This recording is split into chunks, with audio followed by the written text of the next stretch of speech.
Muy bien, pues el día de hoy vamos a desarrollar un tema muy apasionante, muy hermoso, que es la iglesia. Y el objetivo de este tema conlleva conocer qué es la iglesia y al cristiano como parte de ella. Si ustedes recuerdan, desde las primeras clases de este curso básico hablábamos ya del Centro Cristiano Calacuaya y en ese tema abordamos algunos elementos de lo que es la iglesia. Y bueno, pues hoy vamos a ahondar un poco más en ello. Es verdaderamente apasionante y un privilegio saber que somos parte de la Iglesia de Jesucristo, pero hay que conocer los detalles, hay que conocer los pormenores para saber dónde estamos parados y qué Dios quiere hacer en su iglesia y a través de su iglesia y qué representa, qué significa su iglesia en este mundo de acuerdo al corazón de Dios. Y con base en ello vamos a revisar si estamos cumpliendo con la voluntad de Dios al ser iglesia o también podríamos estar identificando aquellas áreas de oportunidad en las cuales se requiera una atención de nuestra parte para verdaderamente cumplir con el plan perfecto que Dios tiene para nosotros como su iglesia, ¿verdad? Entonces, para empezar, pues tendríamos que eh, dejar claro que hay un pasaje muy interesante que está allí en Hechos, dice así, en Hechos 11:26, dice, y cuando lo encontró lo llevó a Antioquía, todo un año se reunieron los dos con la iglesia y enseñaron a mucha gente. Está hablando de Pablo, si no mal recuerdo, de Bernabé, que se encontraron y fueron a Antioquía y todo un año se reunieron los dos con la iglesia. Fíjense nada más. Y enseñaron a mucha gente. Y fue en Antioquía donde a los discípulos se les llamó cristianos por primera vez. Entonces, esto quiero que lo tengas en mente. Esto quiero que lo tengas en mente. Fíjate, aquí hay varias claves interesantes. Al menos estaban reunidos durante un año a través de o en torno a la enseñanza de Jesucristo. Y estos elementos que se hayan reunido en torno alrededor de la enseñanza de Jesucristo provocó que se les llamara por primera vez a estos discípulos, a estos congregantes, se les llamó cristianos, ¿verdad? Eso está en las escrituras. Podríamos entonces deducir que todos aquellos que al menos por un año ya están reunidos desarrollando la enseñanza de nuestro Señor Jesucristo, bueno, pues hay cierto respaldo bíblico, por lo cual pudieran llamarse cristianos. Ahora, por otro lado, habría que diferenciar entre iglesia, religión y templo. Hay que hacer una distinción de estos tres términos. Es muy importante tener claro qué significa la iglesia, qué significa la religión y cuál es el significado de un templo para poder entonces nosotros tener mayor entendimiento de cómo Dios opera a través de todos estos elementos. Por un lado, fíjense nada más, iglesia. Encontramos en Hechos 9:31 lo siguiente. Pongan mucha atención, dice, mientras tanto, la iglesia, de aquí vamos a hablar de la iglesia, esta iglesia disfrutaba de paz a la vez que se consolidaba en toda Judea, Galilea y Samaria, pues vivía en el temor del Señor e iba creciendo en número, fortalecida por el Espíritu Santo. Este pasaje se me hace muy muy rico en significados de lo que es la iglesia. No sé si alguien de ustedes quiera comentarme sus impresiones así de primera mano de lo que entiende a través de este pasaje y decirme entonces qué viene a ser la iglesia. A ver, alguien valiente, no importa lo que haya entendido. Si tuviéramos que encontrar la respuesta de lo que es la iglesia en este pasaje, ¿qué encuentras? Yo digo que la iglesia somos nosotros, ¿no? Ajá, pero Somos de los acuerdo al que pasaje, la congregamos. ok, pero en el pasaje, ¿qué dice? ¿Qué dice? Que la iglesia es que es, de acuerdo a lo que ahí estamos leyendo, fíjate, dice, la iglesia disfrutaba de paz a la vez que se consolidaba en toda Judea, en Galilea y Samaria. ¿Qué vemos ahí?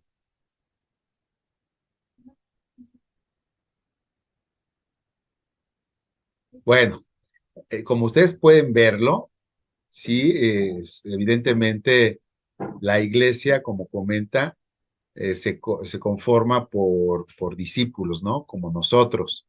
Pero estos discípulos pueden estar dispersos geográficamente. Por eso es que esta iglesia de esta época, la que menciona aquí Hechos 9:31, es una iglesia que se consolidaba con discípulos que había tanto en un pueblo como en otro y en otro más lejano, fíjate nada más.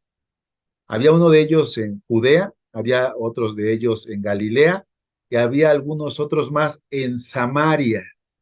Esto nos deja ver claramente que la iglesia como tal, efectivamente, se conforma de los discípulos que pueden estar dispersos geográficamente.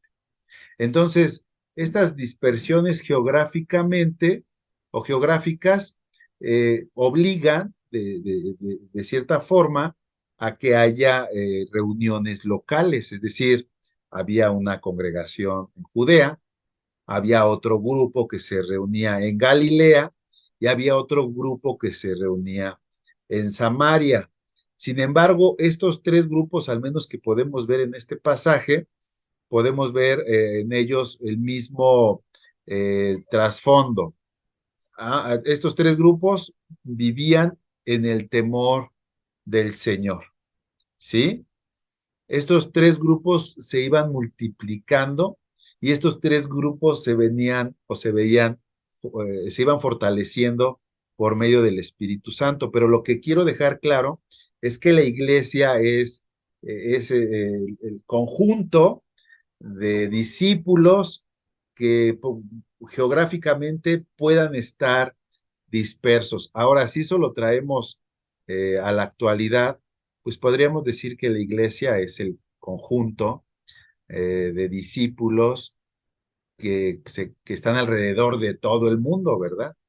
Y que por sus cuestiones geográficas, pues se reúnen de acuerdo a sus posibilidades. Es decir, hay una iglesia en México, hay una iglesia, o bueno, hay un grupo de esa iglesia en México, hay otro grupo de esa iglesia en Estados Unidos, hay otro grupo de esa iglesia en Colombia, otro grupo de esa iglesia en China, en Japón, en Australia, en Italia, y al final del día, fíjate cómo lo ve o cómo lo perfila la Biblia, bueno, pues sigue siendo una iglesia, velo al principio, mientras tanto no dice las iglesias, dice la iglesia, la iglesia de Jesucristo es una, ¿sí? Que se distribuye a través de todo el mundo y las cuales, la cual, por las cuestiones geográficas, obliga a que haya grupos o congregaciones como la que nosotros nos reunimos, que es el Centro Cristiano Calacuaya, pero hay más. Hay otras congregaciones a través no solamente de la Ciudad de México o el Estado de México, sino en todo el país. Entonces, pero, hay algo que sella o que estos grupos son parte de la iglesia y al menos en este pasaje vemos que hay dos características. Una de ellas es el temor del Señor y que por otro lado la fortaleza, el respaldo, viene por medio del Espíritu Santo. Amén. Bueno, eso es con respecto a la iglesia. Ahora, ¿qué es una religión? ¿Qué es religión? Fíjate que esta, esta palabra es muy interesante. Eh, Aquí yo encontré una que a mí me hace mucho sentido, porque hay varias, pero esta en particular me llena, me llega y creo que viene a reflejar muy bien lo que es la religión. Si hacemos un análisis de la palabra religión, esta viene del latín religio, ¿sí? Y ahí encontramos la descomposición de esta palabra. Por principio de cuentas es el re, que quiere decir intensidad o una reiteración, algo que se repite, ¿sí? Intensidad o algo que se repite. Y luego viene el verbo ligare, fíjate nada más, que quiere decir ligar o amarrar. Y al final, la ion es una acción y efecto. Entonces, podríamos decir que la palabra religión, en su análisis como palabra, en su análisis sintáctico, quiere decir que es el efecto de religarse, de reamarrarse. Y si tú lo analizas, eh, tiene que ver con toda práctica humana que busca religarse al Dios al que alguna vez estuvo ligado. Y esto nos lleva invariablemente al Génesis, cuando Dios creó al hombre y había una relación perfecta entre Dios y el hombre, entre el Padre y el Hijo, entre el Creador y su creación, pero que por motivo del pecado, acuérdate que pasó allá en el Génesis, bueno, pues resulta que Dios había dado una instrucción que no debía de ser violada, porque pues era la única regla que debía de mantenerse entre Dios y el hombre, y pues desafortunadamente todos lo sabemos, esa ley, esa ordenanza se violentó, ¿verdad? Si tú recuerdas, Dios les había dicho a Adán y Eva que del árbol del conocimiento del bien y del mal no comieran, porque el día que comieran de eso, ellos morirían. Y bueno, pues ya después apareció allí la serpiente antigua. ¿Y qué fue lo que le dijo a Eva? Le dijo lo contrario, ¿verdad? Le dijo, ¿sabes qué? Pues no es cierto, no morirás. Si no sabe Dios, que serás como Él. Es decir, le dijo a Eva que Dios era mentiroso, fíjate nada más. Y luego Eva vio el fruto, se le hizo deseable y lo comió. Y posteriormente también de eso comió Adán. Y bueno, pues cuando aparece nuevamente Dios en escena, se da cuenta que ellos comieron porque están avergonzados, se están tapando sus partes íntimas, se están escondiendo todo por motivo del pecado y con eso Dios ya sabía que habían desobedecido, que habían pecado y resulta que les dijo, ustedes sabían que si comían de este fruto morirían. ¿Y qué fue lo que pasó, mi hermano? Y aquí hay un concepto que ya lo hemos platicado, pero que debemos dejar nuevamente claro. Dios les dijo que si ellos pecaban, que era desobedecer la ley que les había dado, entonces ellos morirían, y en ese momento murieron. Dios los tomó y Dios dio la orden para que fueran expulsados del Edén. Y en ese momento ellos fueron echados fuera de ese Edén, y si han leído ese pasaje se van a acordar que incluso Dios ordenó que a la entrada del Edén hubiese ahí un vigilante que no los dejara regresar. Y bueno, en ese momento el hombre la raza humana se desligó, se desligó, se desamarró de Dios. Y esto es importante entenderlo porque una vez que ellos quedaron fuera del Edén, entonces en el corazón del hombre, desde Adán y Eva, hay un hueco, hay un vacío de Dios en el corazón, como les comento, y ese hueco el hombre lo ha querido llenar por medio de la religión. Por eso la religión, como lo podemos ver ahí, es la acción y efecto del hombre de volverse o de quererse religar, reamarrar al Dios al que una vez estuvo unido.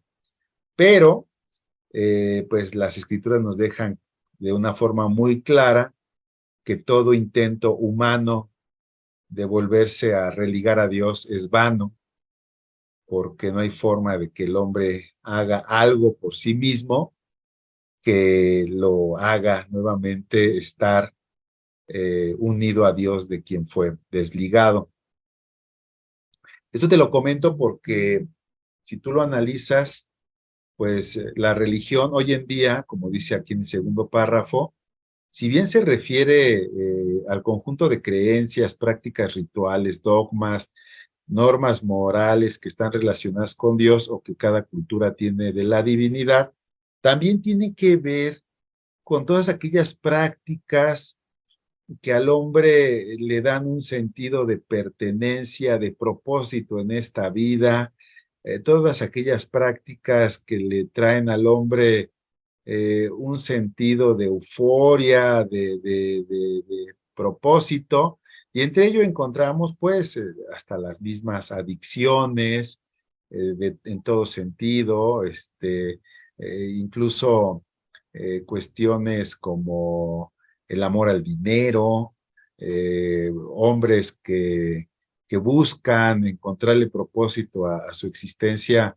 a través de la filosofía o de la propia música, o incluso cuestiones como de estar de mujeriegos, o estar haciendo compras compulsivas, o incluso cosas como la glotonería, mediante lo cual muchas personas a través del alimento sienten algo placentero, ¿verdad?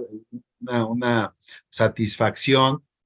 Bueno, pues todas las religiones que nosotros conocemos. Entiende que la religión tiene que ver con la acción y efecto del hombre de buscarle sentido a la vida, buscarle sentido y propósito a su propia existencia, tratar de responder a esa necesidad que clama desde lo más profundo de su alma, de saber quién es, de dónde viene, a dónde va.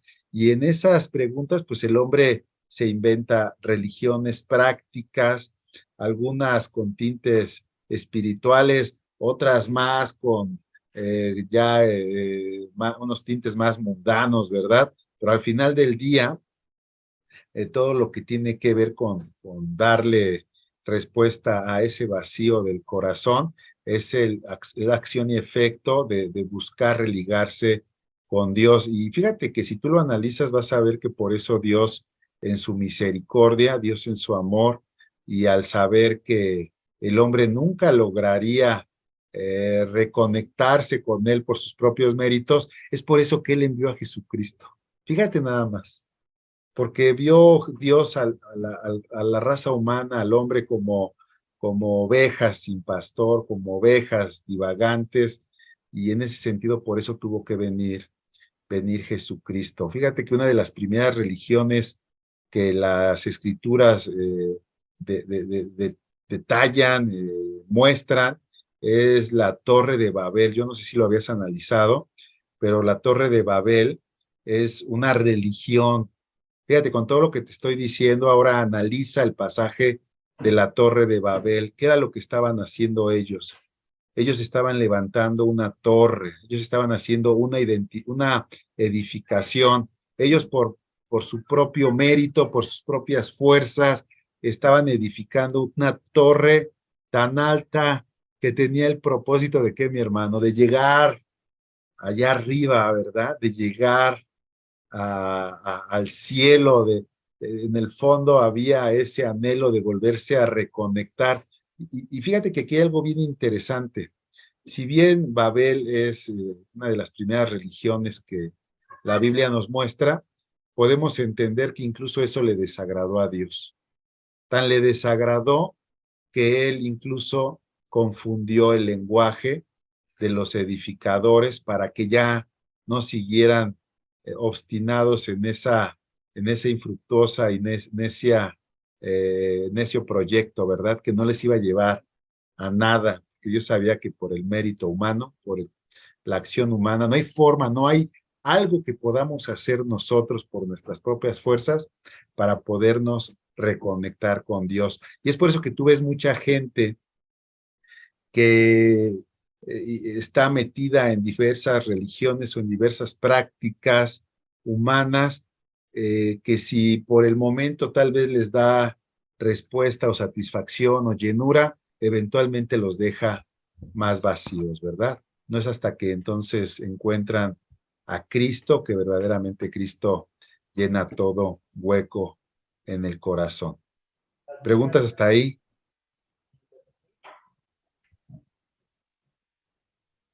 ¿No? ¿Ninguna?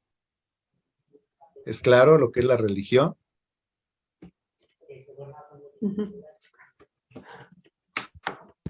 A ver, ¿alguien quiere decir algo? Intensita. Bueno, continuamos entonces.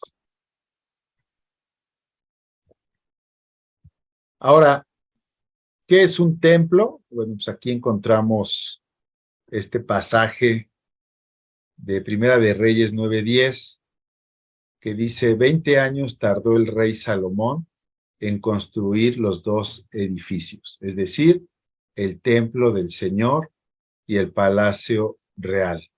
Entonces, ¿qué viene a ser un templo? Bueno, pues el edificio, ¿no? El edificio físico donde se reúne la gente. Entonces, eso en el Antiguo Testamento. Ya en el Nuevo Testamento encontramos que nosotros, nuestros cuerpos, es el templo, ¿verdad? Donde quiere morar el Espíritu de Dios y tener completa libertad. Entonces ahí están los tres primeros elementos que debemos de tener claros, lo que es la iglesia, ya lo decían por ahí, la iglesia somos nosotros, sí, como discípulos, como seguidores de Jesucristo, y en ese sentido, pues la iglesia está dispersa a lo largo y ancho del globo terráqueo, y bueno, pues la iglesia se reúne eh, por en estos lugares diferentes a nivel geográfico, pues en templos, en construcciones hechas por hombres, porque pues ahí es donde se dan las condiciones propicias para que nos podamos reunir.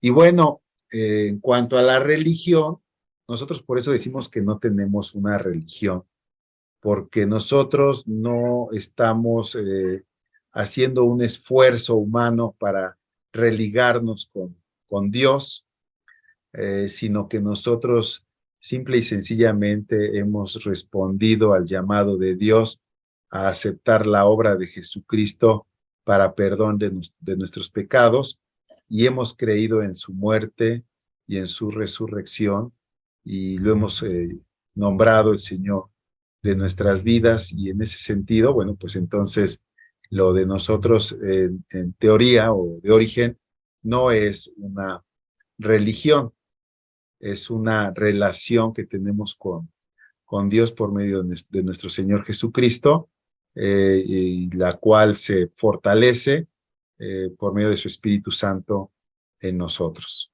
A ver, quiero verlos y preguntarles si hasta ahí vamos bien o me regreso. Alguien que comente algo. Eric y Diana.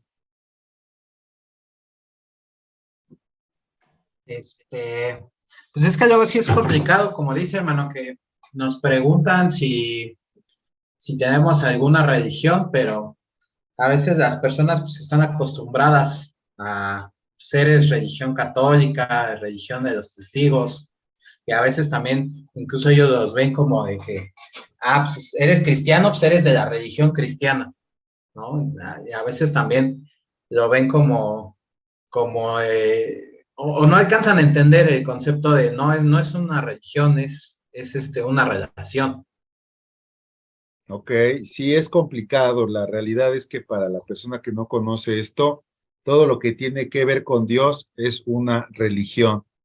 Ya desde un análisis más detallado, como lo estamos haciendo acá, pues religión, insisto, tiene que ver con todo aquello que el hombre desarrolla para que por sus propios méritos se conecte con Dios, ¿no? Y en ese sentido, bueno, pues encontramos las religiones que ya son de conocimiento de todos, como pues, la religión católica, la religión de los testigos, la religión de los mormones, pero también encontramos en ese sentido que, por ejemplo, Alcohólicos Anónimos es una religión, es un método humano mediante el cual pretenden que el hombre conecte con, ¿cómo le dicen ellos? El ser superior para poder encontrar sanidad en cuanto al mal que les aqueja, ¿no? Que es el alcoholismo.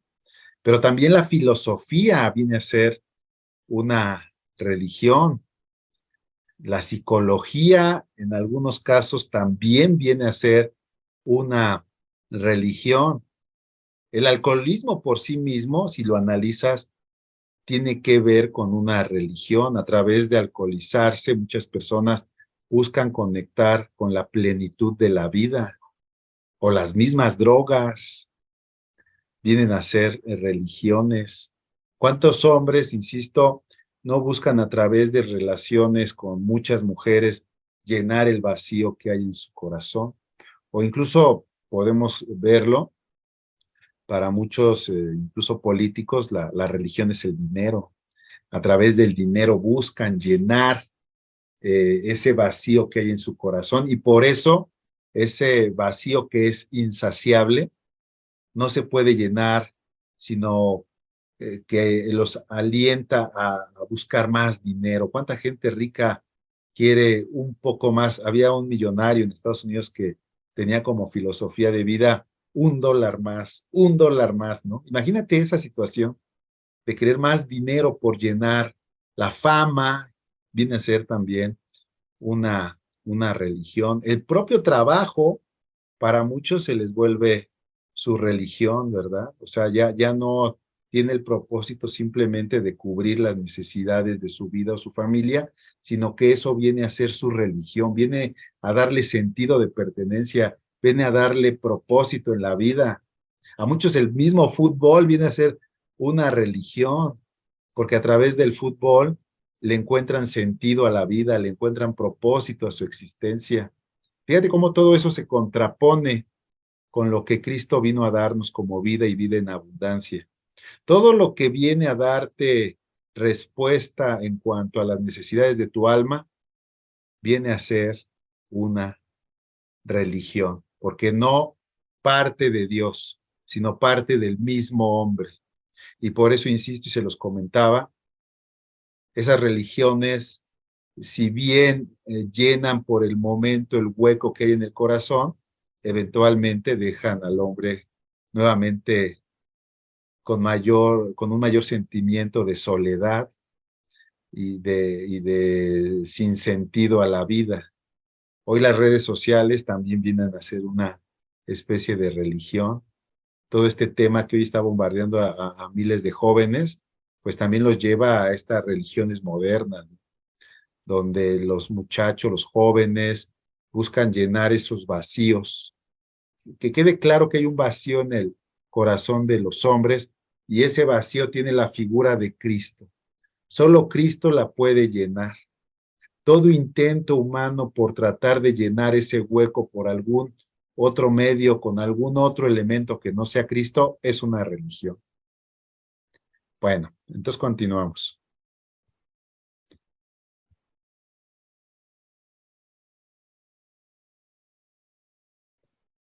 Ahora, ¿cuáles son las características de la iglesia de Cristo? Fíjense nada más, este pasaje nos deja de una forma muy clara y hermosa el conocimiento de los elementos de la iglesia de Cristo. Y bueno, pues para este momento ya podríamos decir nosotros que la iglesia somos nosotros. Como lo decían hace un rato, la iglesia eres tú y la iglesia soy yo en conjunto con todos los demás discípulos que han decidido seguir a Cristo. Dice Efesios 5:25, esposos, amen a sus esposas, así como Cristo amó a la iglesia y se entregó por ella. Para hacerla santa, Él la purificó, lavándola con agua mediante la palabra, para presentársela a sí mismo como una iglesia radiante, sin mancha ni arruga, ni ninguna otra imperfección, sino santa e intachable. A ver, ¿quién me quiere decir aquí con este pasaje que estamos aquí viendo, cuáles son las características de la iglesia de Cristo?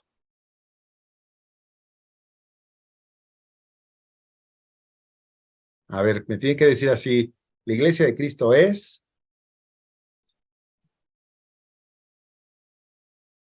¿Quién? ¿Quién? ¿Quién? A ver, Carmen, tú me vas a decir las características de la iglesia de acuerdo a lo que estamos aquí leyendo.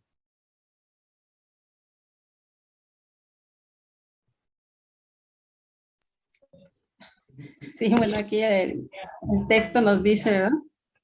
Primera que encuentras en la iglesia de Cristo es...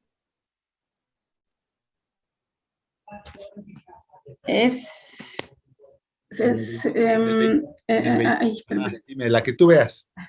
Del 27, ¿no? Ajá. Sin mancha. A ver, la iglesia de sin Cristo, mancha. ¿dónde está sin mancha? Acá está. Sin mancha. Ajá. ¿Qué más? Santa. Es santa. ¿Dónde la vimos? Arriba. Acá. En el 26. Ajá, ok, es santa. ¿Qué más? Es amada. ¿Ya la viste? La iglesia de Cristo es amada y es rescatada. Entregada, ¿no? No, aquí Cristo se entregó por ella, entonces, pues la iglesia es entregada, ¿verdad? Es rescatada, perdón. Es rescatada por la entrega de Cristo. Es santa, aquí está, es pura, ¿sí? Es limpia porque está lavada. Radiante. ¿Es qué, perdón? Radiante. Sí, es radiante Ajá, tiene acá. una imperfección, ¿no? Es radiante. Y si no tiene imperfección, entonces es perfecta, ¿verdad? Es perfecta.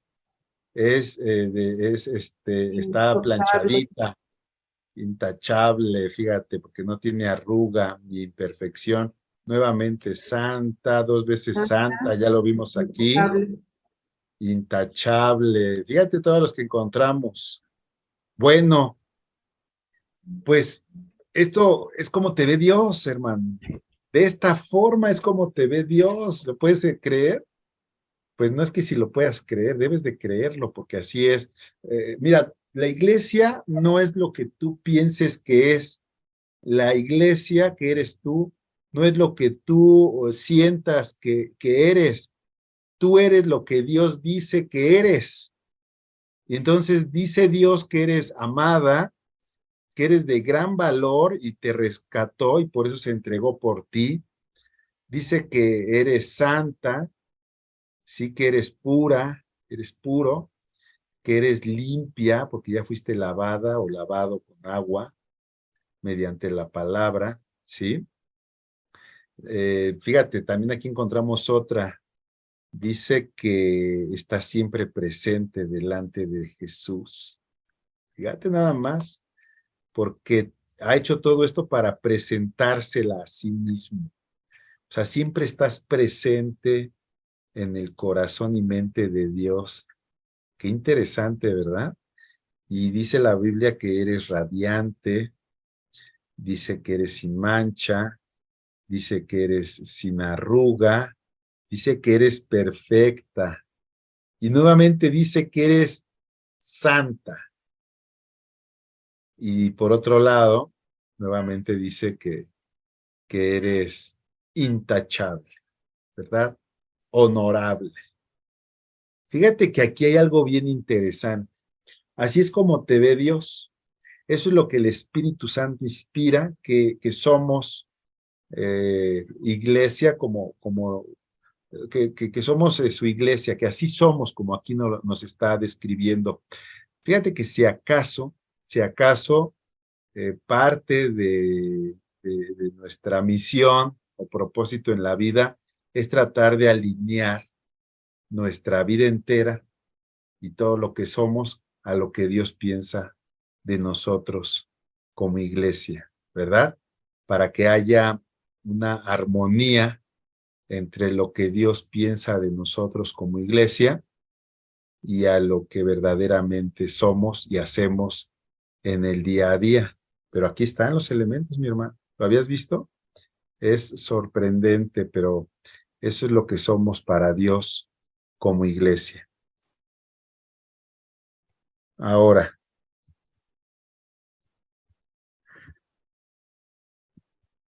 borro esto. Dice que la Biblia, que la cabeza de esta iglesia es Cristo, la cabeza de la iglesia. Dejen borro. Ahí está. Dice Efesios 1:22 que Dios sometió todas las cosas al dominio de Cristo, ¿sí? Y cuando se habla de todas las cosas, todo está sometido al dominio de nuestro Señor Jesucristo. Por eso decimos que Él es el Señor, y no solamente el Señor, sino que Él es el Señor de señores, porque Él está por encima de todo lo creado y conocido. Y dice que este Señor Jesús, este Cristo, nuestro amado Cristo, Dios lo dio como cabeza de toda la iglesia. Fíjate, entonces ahora ya cobra sentido cómo no va a ser el cuerpo tal y como lo vimos en la diapositiva pasada, si Cristo es la cabeza. Amén. Entonces, insisto, si acaso nuestra motivación del día a día es vivir conforme a esos atributos, conforme a esas características que son las propias del Señor Jesucristo y las cuales nos visten, las cuales nos dan una identidad que va más allá de lo que somos como personas individuales, porque ya como iglesia somos lo que vimos anteriormente. Y bueno, pues los cristianos como miembros del cuerpo de Cristo conformamos la iglesia. Esta es la idea que hemos venido desarrollando desde hace algunos momentos. Dice Efesios 1:23, esta, hablando de la iglesia, que es su cuerpo, fíjate nada más, esta que es su cuerpo es la plenitud de aquel que lo llena todo por completo.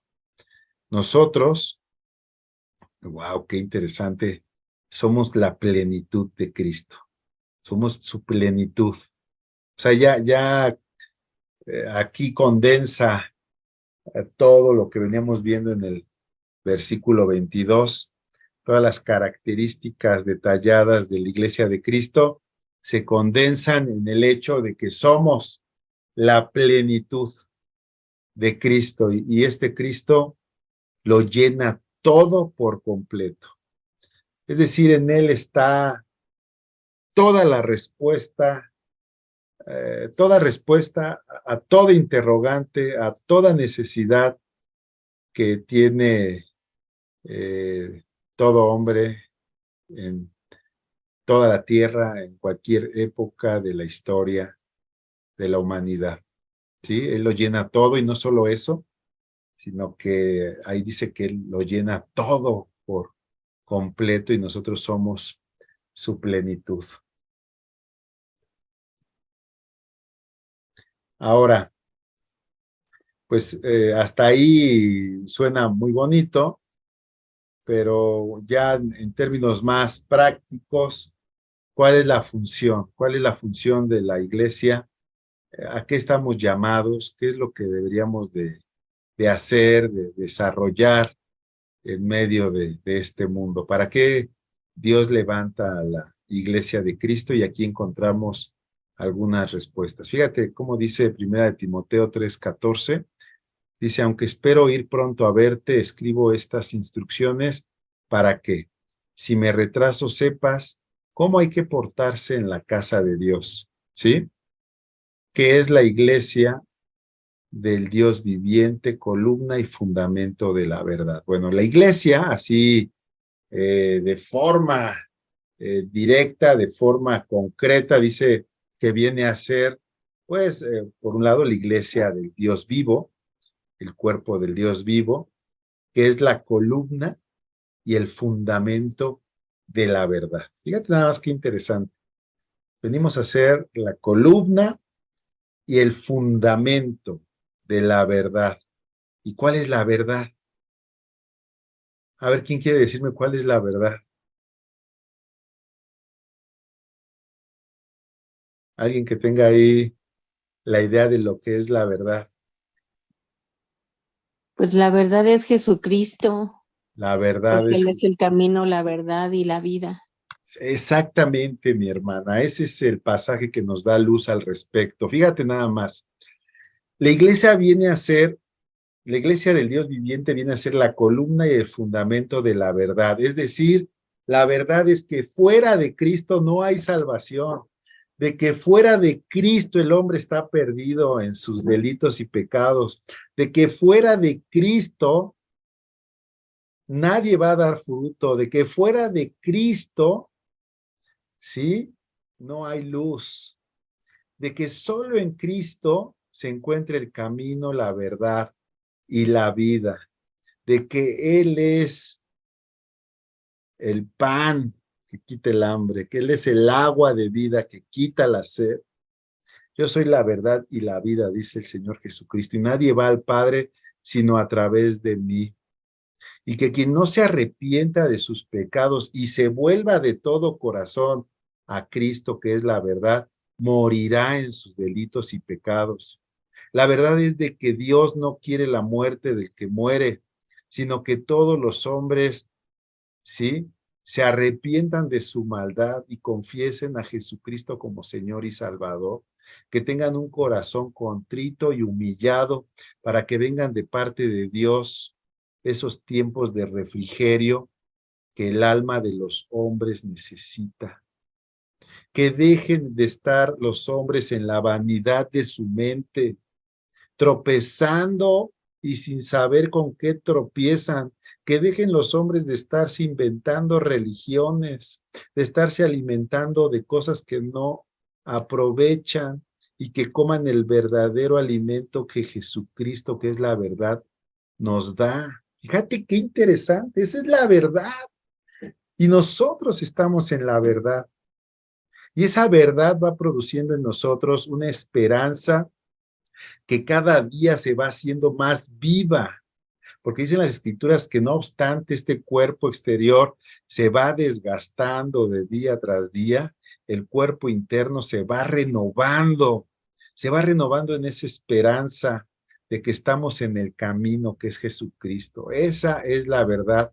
Y la iglesia viene a ser esa columna y ese fundamento de esa verdad, que Jesucristo es la escalera al cielo, que Jesucristo murió por nosotros, que Jesucristo tomó nuestro lugar en esa cruz, que Jesucristo se hizo maldición para que no fuésemos hechos nosotros malditos por motivo de nuestro pecado, ¿verdad? Entonces, cuando una iglesia viene a ser un club social, una reunión muy padre, muy amena, pero no defiende esta verdad, pues es cualquier otra cosa menos la iglesia del Dios viviente. La iglesia del Dios viviente viene a ser la columna y fundamento de la verdad de que Dios nos ama, la verdad de que Dios nos amó de tal forma que envió a su Hijo unigénito a morir por nosotros, para que todo aquel que cree en Él y lo confiese no muera, sino tenga vida eterna. Y que muchos por motivo de sus religiones, ¿sí? Que las levantan en muchos casos en el nombre de Cristo, van directos a su propia destrucción. La verdad de que nadie puede burlarse de Dios, sino de que todo lo que siembren, eso cosechará. Que Dios es justo, que Dios es fuego consumidor. Esa es la verdad.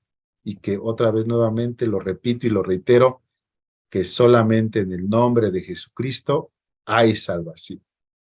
Fíjate qué interesante, qué tarea tenemos de frente a nosotros como iglesia. Porque bueno, hace rato hablábamos de las características de la iglesia. Y pues qué bonito siento, ¿verdad? De saber que soy amado, que soy santo a los ojos de Dios, que soy intachable, que soy puro, que soy lavado, rescatado. Qué bueno conectar con mi personalidad como iglesia a los ojos de Dios. Pero ahora camino un paso más y ahora me encuentro con el llamado, con la responsabilidad que tengo. Y se me viene a la mente ese pasaje que dice que todas las cosas operan para bien, sí, pero para aquellos que conforme al llamado de Dios, sí tenemos un compromiso y una función que desarrollar. Fíjate qué interesante, no es nada más que las cosas operen para bien por sí solo. El pasaje nos dice que es con respecto al llamamiento que tenemos de frente a Dios y ese llamamiento conlleva una responsabilidad y esa responsabilidad se fundamenta en el amor de Dios. Un amor que por principio de cuentas recibimos, pero que después, si verdaderamente lo recibimos, tendríamos que compartirlo con otros. Porque fíjate lo que dice Mateo 5:13. Ustedes, o mejor vamos a leerlo así, nosotros somos la sal de la tierra. Nosotros somos la sal de la tierra. Pero si nosotros nos volvemos insípidos, pues ya cómo recobraríamos nuestro sabor, ya no serviríamos para nada, sino para que la gente nos deseche y nos pisotee. Qué terrible. Nosotros tenemos un propósito. Todo lo que hemos hablado hasta este momento tiene un propósito, tiene una idea divina, tiene un plan perfecto. Y ese plan emana, sale desde el corazón de Dios. Ese plan conlleva el hecho de ser su iglesia, es decir, nosotros la sal de la tierra, los que le ponemos sabor a la tierra, ¿verdad? ¿Y cómo le ponemos sabor a esta tierra? Siendo columna y fundamento de la verdad, con todo y más de lo que ya estábamos anteriormente desarrollando. Pero si siendo sal nos volviéramos insípidos, es decir, que no cumplamos con el propósito por el cual Dios nos levanta, y piénsalo así, tú te vas a preparar alguna comida y tienes a la mano el salero. Imagínate que le echas sal a ese caldito de pollo o a ese bistec y pues simplemente por más sal que le pones, pues no sala. ¿Qué haces con esa sal? Si esa sal no sala, pues a la basura, ¿no? O sea, porque ya la sal que no sala, como lo dice ahí, esa sal ya no recobra su sabor. Ya no sirve para nada. Obvio, a veces te ha pasado, estoy convencido de ello, que al echarle sal a algún alimento hasta se te pasa la mano, ¿no? Y hasta te escalda la lengua. Pero imagínate que le echas sal al taco, al caldo y no sala. Pues ya no sirve para nada esa sal. Pero aquí nos deja claro cuál es el destino de esa iglesia que debiendo de ser sal no sala. Pues al no servir para nada, la gente fíjate, la gente nos desecharía y nos pisotearía. Qué terrible, ¿verdad? En lugar de estar siendo la sal que le da sabor a este mundo con la verdad de Cristo, porque estamos llamados a ser columna y fundamento de la verdad, ahora seríamos desechados y pisoteados. ¿De qué lado quieres estar, mi hermano? A mí me preocupa el hecho de no cumplir con el propósito de Dios, porque yo quiero glorificar a Dios. Por otro lado, no quiero ser desechado y pisoteado y que en ese acto también el nombre de Cristo sea hecho menos, ¿verdad? Pero no solo eso, sino que ahora el 14 nos dice que también nosotros somos la luz del mundo, mi hermano. Otra vez, ahora somos la luz del mundo. Una ciudad en lo alto de una colina no puede esconderse. Ni se enciende una lámpara para cubrirla con un cajón. Obvio, ¿verdad? Bueno, eso es obvio, pero dice por el contrario, se pone en la repisa para que alumbre a todos los que están en la casa. Se pone en lo más alto. Se pone de forma que los demás vean esa luz, los que están en esa habitación. Por eso dice que, fíjate la instrucción que, que, que Dios nos da. Por eso hagan brillar su luz. ¿Quién es tu luz? Pues la verdad. ¿Y quién es la verdad? Pues es Cristo. Haz brillar tu luz delante de todos para que ellos puedan ver las buenas obras de nosotros y alaben al Padre que está en el cielo. Otra vez, ¿cuál es esa luz? Pues la verdad, la columna y fundamento de la verdad a la cual estamos nosotros llamados a anunciar, a publicar. Dicen las escrituras que nosotros deberíamos estar publicando las virtudes de aquel que nos llamó a su luz admirable. De hecho, no es que tengamos luz por nosotros mismos, sino que nuestra luz es Cristo. Por eso deberíamos de hacer brillar a Cristo en nosotros para que ellos puedan ver cómo Cristo en nosotros opera y nos lleva a hacer buenas obras, porque eso le daría alabanza al Padre que está en el cielo. Y entendamos que una lámpara nunca se prende para ponerla debajo o en el fondo de un cajón, porque si se pusiera ahí, pues de nada serviría, sino que se tendría que poner en la repisa más alta, para que alumbre a todos los que están en la casa. Fíjate qué interesante cómo Dios nos va mostrando las cosas en un orden de misericordia, porque alguien podría preguntarse al leer estos pasajes y decir, bueno, pero ¿quién soy yo, verdad? ¿O qué soy yo como para ser la sal de la tierra? ¿O quién soy yo? ¿O qué atrevimiento de poder decir que soy la luz del mundo? Pero antes de decirnos la función que debemos de desarrollar como iglesia, Dios nos deja claro qué somos como iglesia.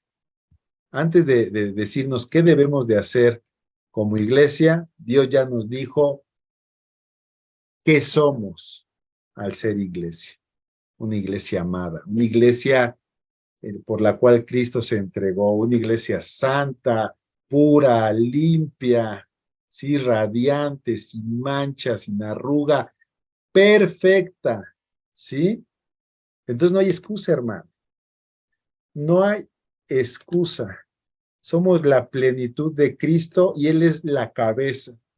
Entonces tenemos todos los elementos para poder ser la sal de la tierra y para poder ser la luz del mundo.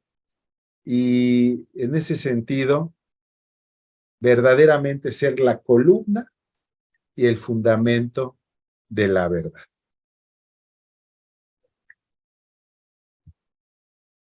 ¿Preguntas hasta aquí? comentarios. ¿Qué les parece?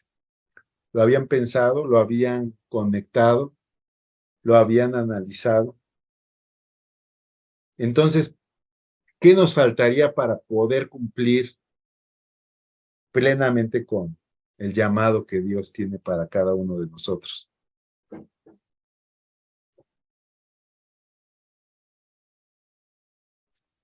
Pues yo creo que lo que nos faltaría es analizar bien lo que en este versículo nos dice, lo que somos para Cristo, ¿verdad? Y tomando en cuenta que lo que somos, pues poderlo poner a Él por delante, ¿verdad? Con nuestra forma y nuestras actitudes, pues vamos a saber de Cristo. Yo pienso que esto es lo que nos faltaría analizar, porque yo no había analizado este versículo así como ahorita lo analizaste. Pues somos algo muy maravilloso para Cristo, ¿no? Ya teniendo a Cristo Jesús, pues hasta nos lava, dice aquí, ¿verdad? Sí. Limpia de toda mancha. Entonces, pues para mí es analizar bien esto y tenerlo presente para poder alabar su nombre y poderlo poner por obra, porque así pues la gente se da cuenta, ¿no? Quiénes somos, de quién venimos, ¿verdad? Para mí es eso. Me parece muy acertado lo que estás comentando, hermana Carmen. Hay un ingrediente que yo le metería ahí en medio de lo que dijiste. Por un lado, pues si analizarlo, ya lo estamos haciendo, tendríamos que creerlo de todo corazón. Tendríamos que creerlo de todo corazón, que somos eso que Dios dice que somos. E incluso, y ahorita vamos a hacerlo, vamos a orar porque si hay alguna idea que opere de forma contraria a lo que la Biblia dice que somos, que ese argumento, esa idea, no sea más en mi mente. Porque si yo recibo con mi corazón abierto y con toda fe lo que dice Dios que soy, entonces después voy a poder transmitirlo a otros o vivirlo de acuerdo a lo que ahí dice que yo soy. Por eso, eh, parte de lo que Dios hace a través de las escrituras es revelarnos lo que somos a sus ojos. Esa también es la verdad. Esa también es la verdad. Y esa verdad se contrapone con muchas ideas que no solamente el mundo, sino también nuestros padres que en desconocimiento o en ignorancia nos criaron y nos marcaron con ideas contrarias a lo que Dios dice. Entonces, tendríamos que pedirle a Dios que todo aquello que me impida recibir lo que Él dice que yo soy, sea quitado y que yo pueda de verdad conectar con todas mis fibras con lo que Él dice que soy, para que yo pueda vivir congruentemente con lo que Él dice que soy. Porque mira, y te voy a dar algunas ideas, y voy a hablar así de forma general, pero a muchos nos dijeron que éramos inútiles, que éramos torpes, en algunos casos, palabras más, palabras menos, nos hicieron sentir despreciables, ¿verdad? No amados, rechazados, poca cosa, incapaces, medrosos, tímidos, miedosos, cobardes, ¿verdad? Por ahí algún papá le dijo a su hijo, es que no haces nada bien, eres un bueno para nada. Y todo eso viene a conformar toda una serie de maldiciones que Dios quiere romper.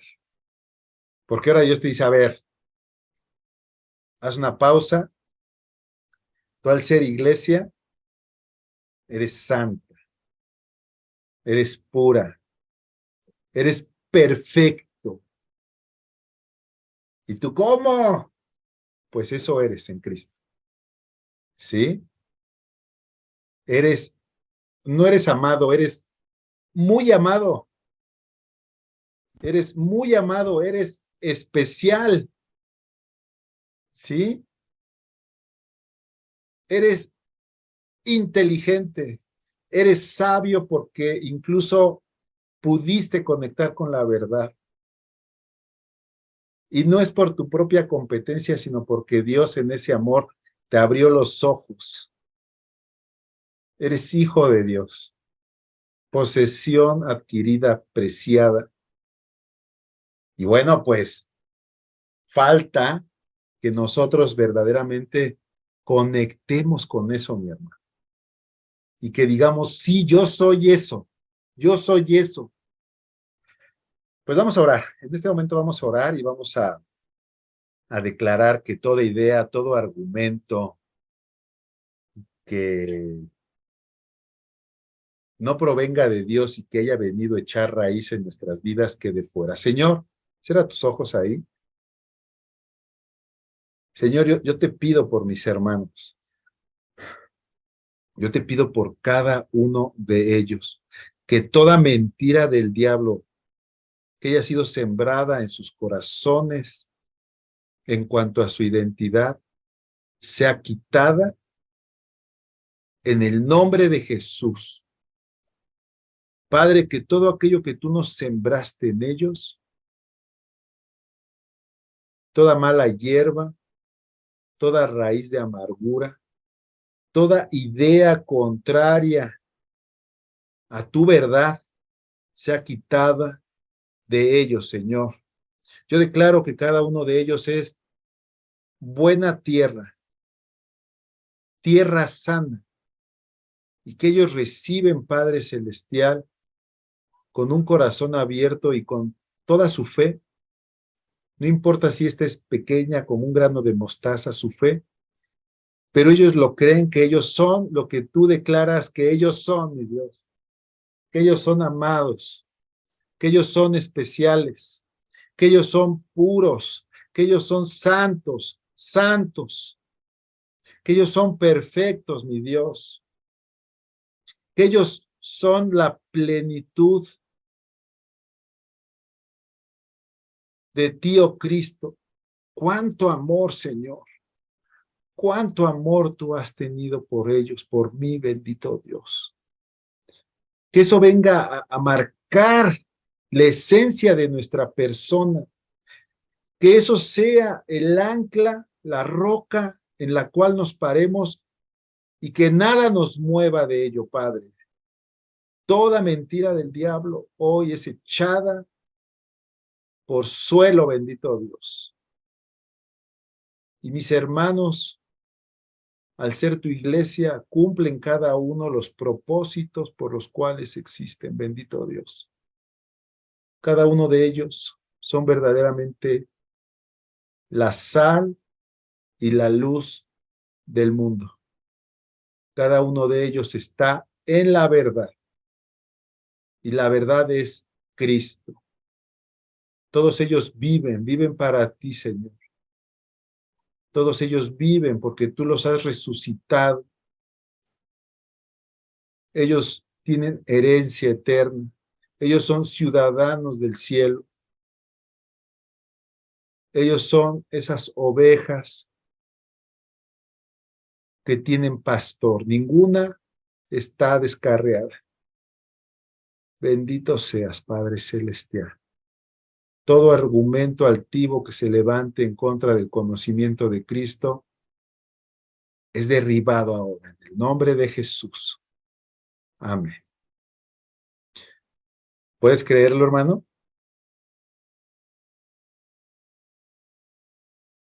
Amén. Amén. Todos tienen que decir amén. Señor, y si alguien tiene algún problema en su fe, también ayúdale, Padre. También ayúdale, Señor. Toda duda en el nombre de Jesús, huya, huya de tu presencia en ellos. En Cristo Jesús. Amén. Son las 5:15, hermanos. Vamos a darle unos 8 minutitos y regresamos. No se desconecten. Bueno, acá continuamos.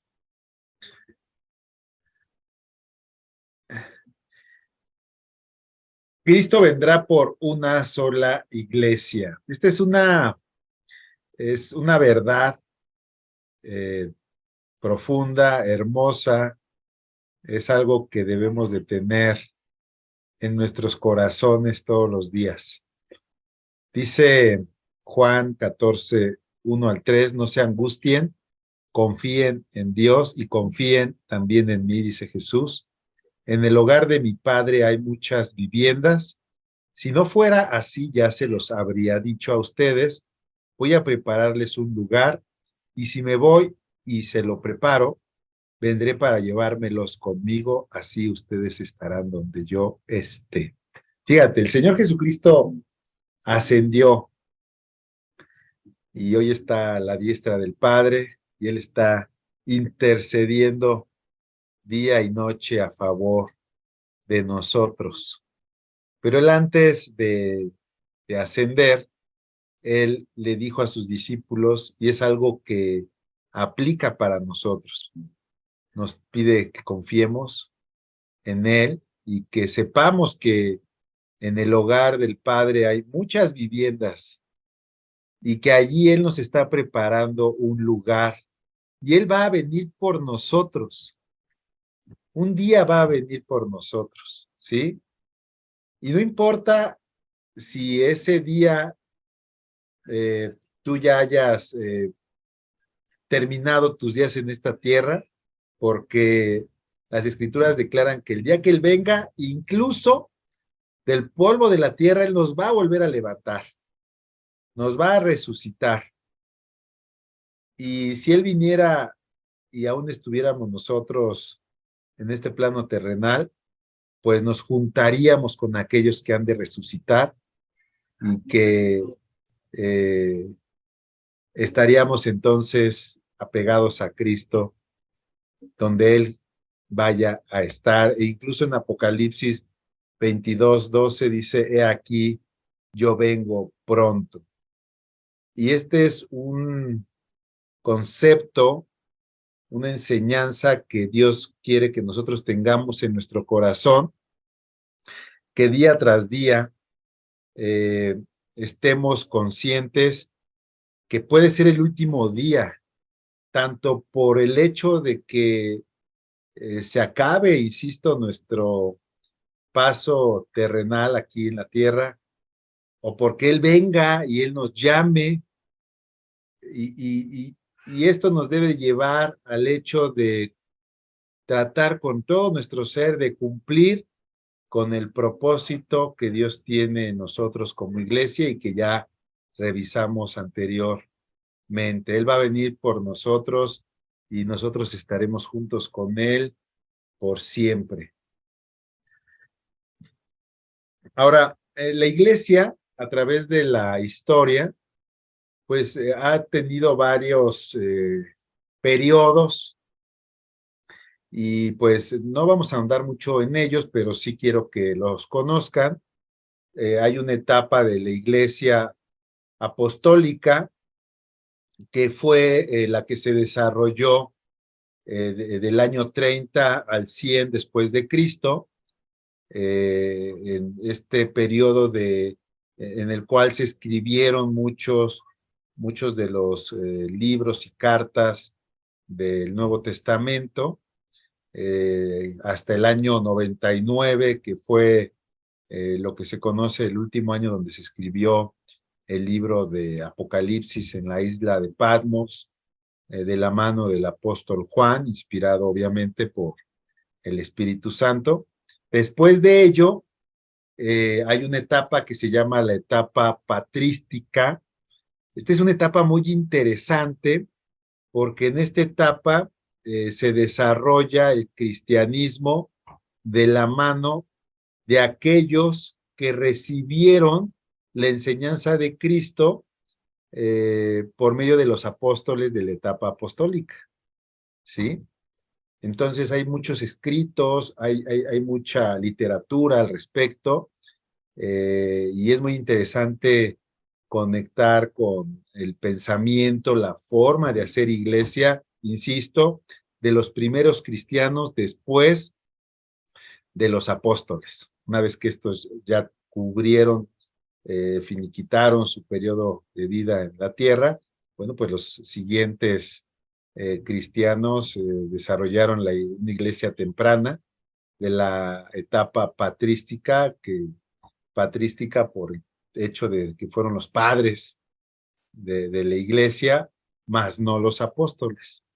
Después de esta etapa, bueno, pues está la etapa medieval, donde pues ya se entra en una etapa de mucho conflicto, porque es cuando ya se concreta esta etapa donde Roma mete su mano, y bueno, pues ustedes ya saben todo lo que pasó, el hecho de que se mezclaron cuestiones paganas con el cristianismo, y durante estos casi 1000 años, pues se desarrolla la etapa medieval. No es hasta el año 1500 aproximadamente que se da la etapa de la Reforma. Esta etapa que la inicia Martín Lutero, este monje capuchino, católico, que pues se da la tarea de leer la Biblia y, oh sorpresa, se encuentra que varios elementos de la iglesia imperante, la iglesia católica, pues no se soportaban directamente en las escrituras, sino que ya mucho de lo que ellos desarrollaban eran ideas de hombres. Entonces Martín Lutero, pues de cierta forma protesta ante el hecho de no tomar la Biblia como único referente. Él publica una serie de tesis que clava en una iglesia en Alemania, argumentando estas 90 y tantas tesis de Lutero, donde establece, entre otras cosas, que la única regla de moralidad del cristianismo debería de ser la Biblia, ¿no? E incluso él se da la tarea de traducir la Biblia al alemán, porque hasta esa época, toda la etapa medieval, se había usado la Biblia en latín, lo cual obligaba a que ésta la leyeran solamente aquellos muy estudiosos de la Iglesia Católica, y evidentemente con ello, pues ellos le daban el toque o la interpretación, o le daban los añadidos que ellos consideraban adecuados. Ya en la Reforma, pues la gran aportación es el hecho de contar con Biblias en el idioma común de los hombres, para que estos pudieran de forma directa enterarse de lo que decía y lo que no decía la Biblia.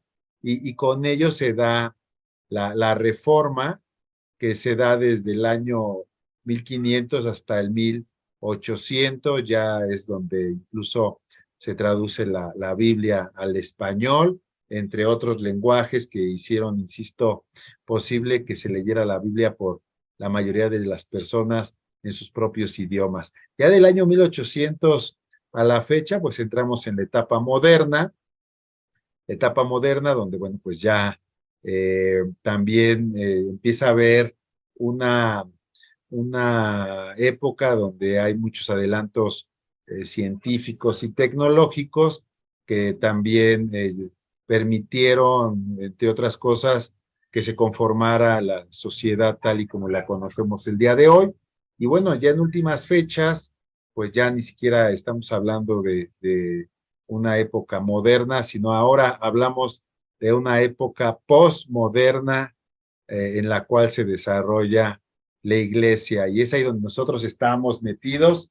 No quiero ahondar más en ello, sino solamente dejarles así de una forma gráfica y muy elemental las etapas que han conformado el devenir histórico de la iglesia. E insisto, nosotros podríamos decirse que estamos viviendo la etapa de la posmodernidad, es decir, una etapa posterior o siguiente a la era moderna. Bueno, ya para terminar, los nombres que recibe. Fíjate, aquí hay otra cosa muy interesante, pon mucha atención, eh, porque aquí hay más nombres que la Biblia le da a la iglesia. Y cada uno de ellos también tiene un significado profundo que debes de conectar con él y que debes de creer en ello y que debes de buscar con todo tu corazón amoldar tu vida a este nombre. Fíjate, por un lado, Efesios 1:23 dice que somos un cuerpo, que la iglesia es un cuerpo, esto ya lo habíamos leído anteriormente, ¿sí? Que habíamos leído que que es su cuerpo, es la plenitud de aquel que lo llena todo por completo. ¿Esto qué significa? Que si Cristo es la cabeza, deberíamos de estar sincronizados a lo que la cabeza manda, ¿verdad? Aquí quien da la dirección es la cabeza y nosotros deberíamos de tener o debemos de tener la sensibilidad para podernos mover armónicamente todo el cuerpo conforme a lo que la cabeza ordene. También la Biblia dice que somos un campo de cultivo, un edificio de Dios. Esto lo encontramos en Primera de Corintios 3:9. Dice, en efecto, nosotros somos, fíjate por otro lado, somos colaboradores al servicio de Dios, ¿sí? Y ustedes, hablando de la misma iglesia, son el campo de cultivo de Dios. Fíjate, somos el campo de cultivo de Dios donde Él viene a sembrar su semilla y donde esa semilla, después de ser regada, crece y da fruto. Y ese fruto son las obras que Dios quiere que desarrollemos. También somos el edificio de Dios, donde Él va construyendo su obra y la piedra angular. ¿Quién es? Pues Cristo. También la Biblia dice que como iglesia somos la vid verdadera, ¿verdad? Fíjate, Jesús dice, yo soy la vid verdadera y mi Padre es el labrador. Toda rama que en mí no da fruto la corta, pero toda rama que da fruto la poda para que dé más fruto. Somos la vid verdadera, es decir, en conjunto con Cristo somos la vid. Cada uno de nosotros somos una ramita de esa vid y estamos llamados a que en ese sentido demos fruto. E incluso si lo analizas, te vas a dar cuenta que si es que ya estamos dando fruto, a veces por eso vienen aflicciones, porque incluso si damos fruto, tendríamos que ser podados para dar más fruto. También dice las Escrituras que como iglesia somos un rebaño. Dice que Él es el buen pastor y Él nos conoce, Él conoce a sus ovejas, nosotros lo conocemos a Él, y sí, así como el Padre conoce a Jesús y Jesús lo conoce a Él, Él da la vida por nosotros, sus ovejas, somos su rebaño. Pero incluso dice que somos un pequeño rebaño. Fíjate, no tengas miedo, mi rebaño pequeño, porque es buena la voluntad del Padre darles el reino. Si bien Él es nuestro pastor y Él con su cayado también nos va dando dirección, Él nos cuida, nos alimenta, nos protege, nos mete a un redil, ¿sí? Ahuyenta a las fieras, también nos deja ver que es pequeño el rebaño. ¿Esto qué significa? Que nosotros debemos de asegurarnos de ser parte de ese pequeño rebaño, que no todos los que le digan, Señor, Señor, entrarán en el reino de los cielos, hermano. Tenemos que asegurarnos de ser parte de ese pequeño rebaño. Pregúntale al Señor, pregúntale, dile que te dé la confirmación y yo estoy seguro que lo eres, pero date cuenta que no todos lo son. El rebaño es pequeño. Las Escrituras también dicen que como iglesia somos la novia de Cristo. Fíjate que lo que dice Apocalipsis 22:17, el Espíritu y la novia que están en concordancia dicen, sí, Señor Jesús, ven, ¿verdad? Y el que escucha diga, ven. Digan ustedes ahí donde están, ven, Señor Jesús. El que tenga sed, venga, y el que quiera, tome gratuitamente el agua de la vida. Somos la novia. Y cuando se dice la Biblia también que somos la novia, es que proféticamente se da a entender que nos casaremos con el novio y seremos su esposa, ¿verdad? Y por eso dice que la iglesia en Apocalipsis 21:9 dice, se acercó uno de los 7 ángeles que tenían las 7 copas llenas con las últimas 7 plagas, me habló así, ven, que yo te voy a presentar a la novia. Fíjate, aquí ya está más claro. Te voy a presentar a la novia, la esposa del Cordero, que hay un toque completamente profético, ¿verdad? Una novia que eventualmente vendrá a ser la esposa. ¿Cuándo se va a consumar eso? Pues en las bodas del Cordero. Amén. Espero verlos a todos ahí. Somos también como iglesia el ejército de Dios. Segunda de Timoteo 2:3 dice que comparte nuestros sufrimientos como buen soldado de Cristo Jesús. Ningún soldado que quiera agradar a su superior se enreda en cuestiones civiles. Eres un soldado y formas parte del ejército de Dios. Si bien también la iglesia, por otro lado, entendemos que es una especie de enfermería donde sana las heridas de aquellos que llegan mayugados y con heridas del alma, eventualmente, cuando son sanados, son preparados, somos preparados para la buena batalla. Y en ese sentido, estamos siendo preparados para ir.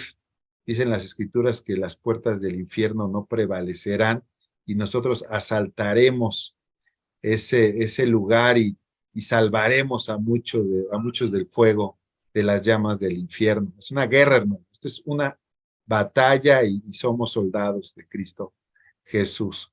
También somos un remanente, ¿sí? Las escrituras nos dejan ver que así también en la actualidad hay un remanente escogido por gracia. Esto quiere decir que por más que tú veas que en la iglesia tal vez no se hagan bien las cosas de acuerdo a tu criterio, incluso aunque la iglesia pudiera atravesar un momento de gran oscuridad, siempre va a haber un remanente, un pequeño grupo que ha sido fiel a Dios. Siempre va a haber un pequeño remanente, un pequeño rebaño, un grupo de fieles que no doblan sus rodillas ante los baales, ante los ídolos, ante el mundo. Y aquí también, entre otras cosas, la invitación es asegurarte que tú y yo somos parte de ese remanente. No importa si los demás vagan en su mente, nosotros debemos de asegurarnos de ser y caminar como ese remanente. Y bueno, pues ya esto lo habíamos visto anteriormente, que es una sola iglesia ubicada en diferentes lugares. Al pasar por las ciudades, dice, entregaban los acuerdos tomados por los apóstoles y los ancianos de Jerusalén para que los pusieran en práctica. Y así, fíjate aquí como ya lo dice, así las iglesias, que es una iglesia, se fortalecían en la fe y crecían en número día tras día. Una iglesia universal que se conforma de varias iglesias o congregaciones locales. Pues hasta acá el tema, mis estimados hermanos. Preguntas, dudas, comentarios, todo lo que somos. Qué interesante todo lo que somos. Espero hayan tomado notas, si no después revisarán el video ya en YouTube. Todo eso somos. Hermanos, por eso la Biblia tiene este nombre de testamento, porque es la herencia eterna que Dios nos ha dado, pero que es necesario que nosotros conozcamos, que analicemos, que recibamos y que vivamos conforme a lo que ahí está declarado. No es solamente decir, soy cristiano, yo lo amo, es conectar con todo lo que ahí está descrito. Sí, adelante, Marcia.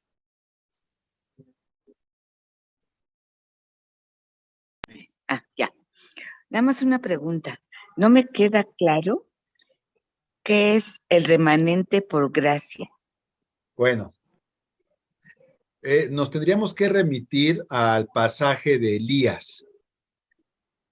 Y te voy a pedir que lo leas, te voy a buscar ahí el pasaje, pero resulta que Elías, cuando estaba siendo perseguido por Jezabel, él entró en una depresión profunda porque él creía ser el único que había quedado fiel al Señor, porque él creía que todos los demás profetas ya se habían corrompido y que se habían prostituido y que se habían vuelto idólatras delante de los Baales, dicen las escrituras. Y Dios le dijo, no, a ver, espérame, me he reservado un remanente. Es decir, hay un grupo como tú de personas que han sido fieles, que han guardado mis mandamientos, que no se han apartado de la fe verdadera. No eres el único. Que tú no lo veas, eso no quiere decir que no exista. Y este pasaje nos da a entender y nos deja claro que a través de la historia siempre hay un grupo de personas completamente fieles, completamente leales a Dios, ¿sí? Incluso en una época donde la iglesia pueda estar en aparente contradicción o en aparente tibieza o incluso en aparente negación de los principios básicos de la palabra, siempre va a haber un remanente fiel, un grupo de hermanos, un grupo de personas que han guardado su corazón de no contaminarse con ídolos falsos, ¿sí? Y detrás de ello, lo que Dios quiere es que busquemos nosotros ser parte de ese remanente. Por eso las escrituras dicen que ancho es el camino que lleva a la perdición y angosto el camino que va a la salvación, ¿sí? Entonces, cuando nosotros conectamos con esa idea, debemos de asegurarnos de estar caminando en ese camino que es angosto, que es difícil, pero ser nosotros los que no nos desviamos, ser nosotros los que nos mantengamos fieles al Señor. Amén. ¿Sí, Marce? Ok. Sí, Rodo, gracias. Bueno, voy a hacer rápido dos grupos. Quiero que comenten en 10 minutos impresiones de lo que vimos. ¿Qué les deja a ustedes? ¿Con qué batallan? ¿Qué va a pasar en ustedes a raíz de lo que estamos desarrollando aquí en este tema? Si tú sabías lo que eras a los ojos de Dios y eso cómo viene a impactar la vida de cada uno de nosotros. Vamos a hacer dos grupos.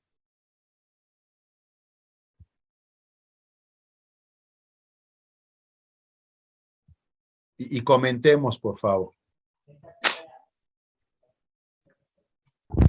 Muy bien, bueno, pues ya estamos acá todos de nuevo. Me gustaría que me dieran sus impresiones, alguien de cada grupo, de una forma muy rápida. Oramos y terminamos, mis hermanos. A ver, platíquenme.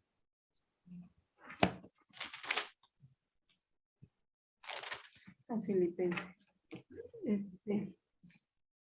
Te oigo, Carmen. Pues yo comentaba con la hermana Marce, hermano, que a mí este tema me tuvo muchas cosas, o sea, como que la sentí muy extenso, esa Sí. palabra de la iglesia. Se oía muy, muy fácil, muy sencilla, como decir un lugar donde se va la gente y Sí, ora sí. y todo, ¿verdad? Y con el tema que nos diste, es que estaba yo buscando Efesios, de todo lo que significa, ¿no? Todo lo que nos significamos para Cristo. Yo no había prestado atención en ese versículo bien, pues después de que ya lo analizamos, digo, a la hermana León, wow, o sea, cuántas cosas significa, ¿verdad? Pertenecer a Cristo. Y es verdad todo lo que nos va a decir la palabra de Dios, como dice el Señor, ustedes ya no son más parte de este mundo. Eso es cierto, Él los va moldeando, nos va haciendo como una masita, nos va dando pulidez o como una piedrita que nos va puliendo y se va viendo. La gente lo nota, aunque uno no diga nada, lo notan a veces con tu forma de hablar o con alguna opinión que de repente das y luego te dicen, ah, tú eres cristiana, ¿verdad? o te preguntan, a mí lo que siempre me han preguntado y mi contestación ha sido esta, ay, ¿de qué religión eres?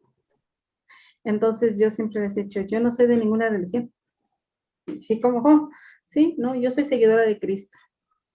Yo sigo a Cristo por convicción, no por religión. Entonces así se quedan como que, bueno, entonces era una nueva religión, ¿no? Sí. Pero se nota en uno, se va notando en tu presencia. Llegas a un lugar y sí voltean, te miran y a veces, aunque como decimos, aunque a veces no hables, no digas nada, ¿sí? Y con esto que escuché de la palabra que pues dice que nos hace sin manchas, nos limpia, ¿sí? Nos hace puros, nos hace, ¿cómo dice? Que nos hace intachables, ¿sí? Pues todas esas palabras es algo así como decir, wow, todo lo que Dios nos va haciendo, ¿verdad?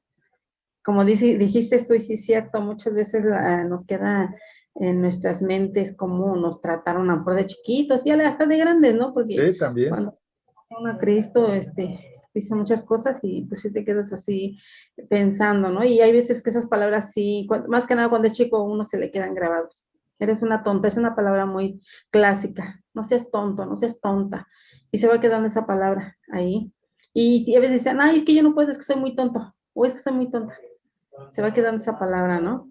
Que pues hoy en día, pues Dios nos está moldeando, nos está cambiando en muchos aspectos, en mucha forma de pensar, en muchas actitudes, nos cambia y nos va viendo todo, sobre todo toda la vida diferente, súper diferente, hermano. Yo ahora luego veo y digo, ¿cómo no se dan cuenta de esto? ¿Cómo no ven esto? Y inmediatamente en mi mente viene eso que dice, que tienen ojos pero no ven, pues están cegados y sí es cierto. Por más que les explica a uno, a veces hasta me da coraje porque ya no sé qué decirles, cómo hacerles entender, ¿no? Por ejemplo, como la tradición que pasó ahorita de la muerte. Yo y después ya entendí, bueno, ya no voy a decirles nada. Y de repente otra vez sale la palabra y yo les digo, es que yo no sé cómo la gente adora la muerte. Y inmediatamente me dicen, pero ¿por qué no respetas? Y yo, pero si yo no estoy diciendo nada, no se sintió ofensiva, ¿no? Y le digo, no, es que yo, ¿a poco no? Le digo, no, mejor deberían de adorar la vida. ¿Cómo adorar la muerte? ¿Por qué no adoran la vida? Y se quedan así como, ¿y quién es la vida? Y digo, pues miren, es que la vida es Cristo Jesús.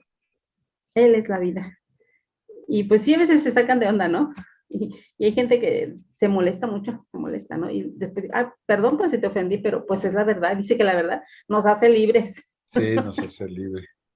Pues qué interesante, hermana, qué interesante. Sí, definitivamente ser iglesia es más que el concepto de ser iglesia. Tiene una riqueza que necesitamos conocer. Y para la próxima que te pregunten, bueno, ¿de qué religión eres? Pues le vas a decir, yo no tengo religión, pero soy, y ya vas a tener ahí como 20 elementos, vas a decir, yo soy perfecta a los ojos de Dios, yo soy pura, sin mancha, intachable, sí, yo soy rebaño, yo soy ejército, soldado, etcétera, etcétera. O sea, y cada concepto tiene, insisto, un significado profundo que Dios quiere que conectemos, que lo creamos y que vivamos conforme a ello. Y así como desde chicos nos sellaron algunas palabras, acuérdate que aquí en Cristo todas las cosas son hechas nuevas y en este desarrollo de como discípulos, Él también va marcando y nos va sellando nuestra alma con lo que Él piensa que somos.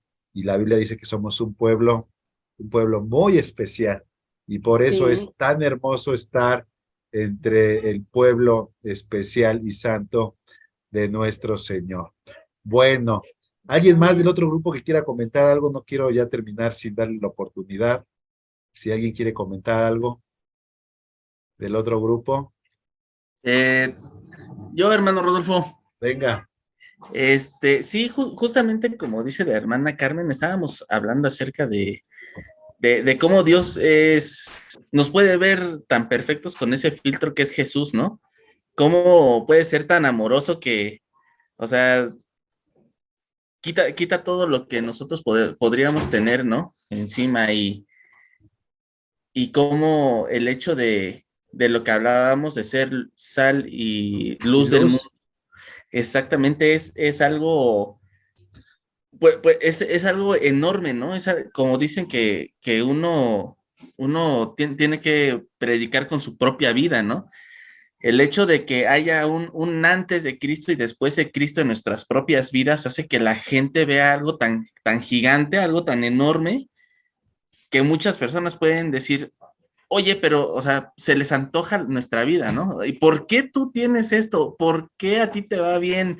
¿por qué, oye, por qué si tú a lo mejor venías de algún lugar, por qué estás bien ahorita?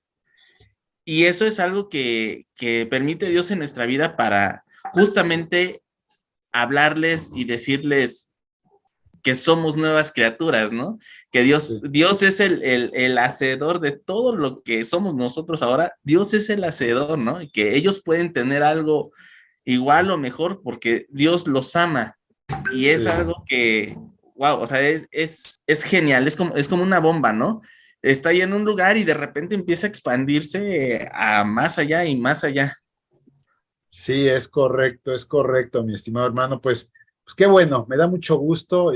Dios tiene este regalo, esta visión que quiere que vivas, que quiere que conectes y que lo creas de todo corazón. Vamos a darle gracias al Señor por lo que está haciendo, por lo que va a seguir haciendo y por la forma tan hermosa en la que Él nos va transformando. Bendito Dios, te damos muchas gracias porque ciertamente eres bueno, mi Dios, y tú has abierto de tu buen tesoro para cada uno de nosotros, Señor, y queremos, Padre Celestial, verdaderamente vivir conforme a esa verdad que tú declaras en tus escrituras en cuanto a nuestra personalidad.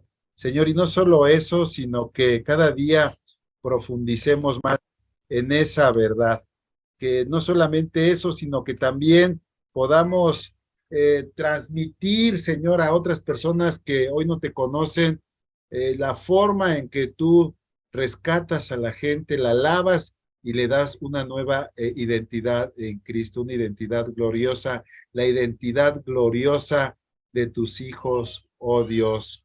Dice la palabra en Filipenses 3:15 y te la dejo, dice así que todos los que somos perfectos, esto mismo sintamos. Y si otra cosa sientes, esto también te lo revelará Dios. Pero a sus ojos somos perfectos, hermanos. No seremos, somos ya.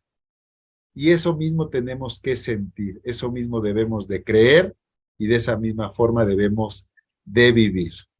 Que Dios te bendiga, que Dios te guarde, que Dios te prospere, que Dios haga resplandecer su luz en tu vida y que Cristo nazca de forma plena en tu corazón.